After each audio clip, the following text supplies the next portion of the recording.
a nosa memoria ten que estar de libre acceso, porque senón imos acabar cantando só cancións en inglés. Os rapaces teñen que ter a súa cultura dispoñible.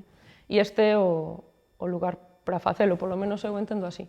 Por tanto, todo o meu traballo, que é moito traballo, dá moito chollo preparar as cousas para deixalas nun repositorio como este, pero todo o meu traballo co tempo estará aí a dispor de todo o mundo. E a decisión de dar o arquivo é que, a ver, si... Gravábamos en cintas. Claro, O ademais sea, disso. en cintas, desas que lle dabas así co bolígrafo para darlle para atrás. Pois, eso acabase perdendo. Que non estean en liña, ainda que non estean indexados, que non estean en liña todos os fondos dun arquivo público, é unha vergoña. Que sexa máis fácil encontrar música tradicional galega, audios, fotos, vídeos, no arquivo da Biblioteca Nacional de Madrid, ou na Fundación Joaquín Díaz, ou na Fundación de Alan Lomax, é unha vergoña para nós como país e para as nosas institucións públicas. Coñecín o Xocas, que foi quen me embebeu de novo nesta literatura. El sempre insistía e decíamo: é somero é máis importante que descubrir un castro. O castro casi é mellor que o deixen enterrado hasta que veña alguén que saiba apreciálo. E dicía, pero a literatura tradicional pasa e non hai que na recupere. Eu tiña nunhas caixas unhas 600 cintas.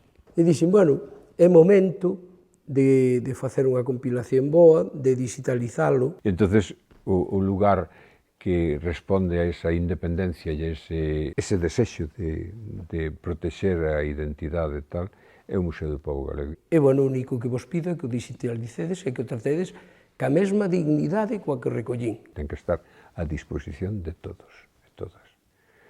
Porque é patrimonio de todo un país. A miña xeración e as xeracións de xente máis nova necesitamos os arquivos. Responde tamén a un xeito moi galego que é o procomún, o saber en mancomún. É como unha fonte, ¿no?, de materia prima musical, además en estado super puro, que moitas veces xa non se atopa, ¿no? Como falaban? De que falaban? De que maneira decían as cousas, que non é pois como se fala ahora, nin como se ligaba.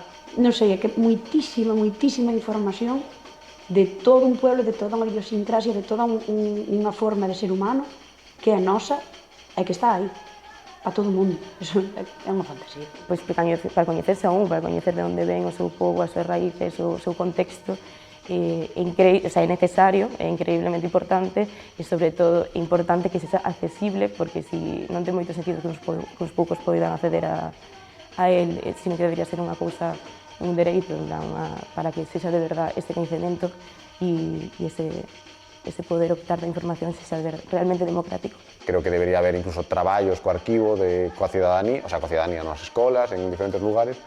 É unha ferramenta que hai cosas que son moi interesantes e que se pode traballar muitísimo con ele. E, bueno, para min esa é a miña opinión sobre iso. A mí ven moita xente, oi, gravaches a meu avó. Desos hai moitos. Sí.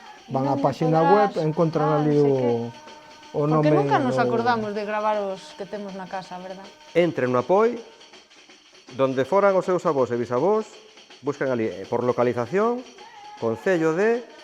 E miren todos os informantes que hai ali, a ver se algún vai ser o seu avó ou a súa avoa ou a súa bisavoa, e vostedes non teñen nada grabado, e resulta que unha muller que se chamaba Dorothea Schubert viu por aquí, finais dos 70, e gravou o seu bisavó e a súa bisavoa.